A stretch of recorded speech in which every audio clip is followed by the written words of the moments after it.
नमस्कार, मी राहुल सोनटक्के. या चंद्रपूरच्या या जंगलात मी सध्या आहे ना आलेलो आहो. पण इथे जो हा बांबूचा जंगल आहे, हा बांबू हा जगातला उत्तम प्रकारचा बांबू आहे.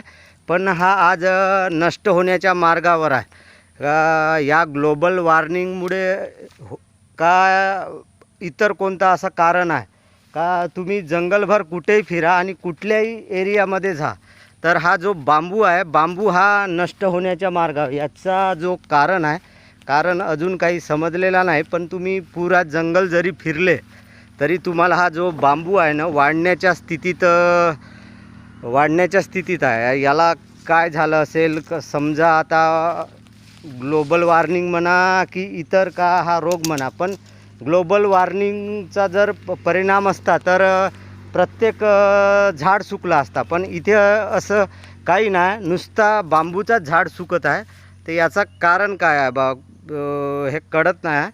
तर जो फॉरेस्ट डिपार्टमेंट आहे, त्या फॉरेस्ट डिपार्टमेंटवर याच्यावर काहीतरी संशोधन करून किंवा काहीतरी त्रुटी काढून पाहायला पाहिजे. कारण आज हा जो बांबू आहे, बांबूचा जो अस्तित्व आहे, तो बांबूचा अस्तित्वावर खतम होण्याच्या मार्गावर आहे असं वाटतं आहे. तुम्ही जिकडे तिकडे पहा नुसतं, आणि कुठल्याही जंगलात जा, इथून तुम्ही 5 किलोमीटर 10 किलोमीटर कोठारी चंद्रपूर अशा कुठल्याही जंगलात जरी गेल्या तर तुम्हाला नुसता बांबू सुकलेला दिसेल. पण याच्या मागचा कारण काय अजून काही कळलेला नाही.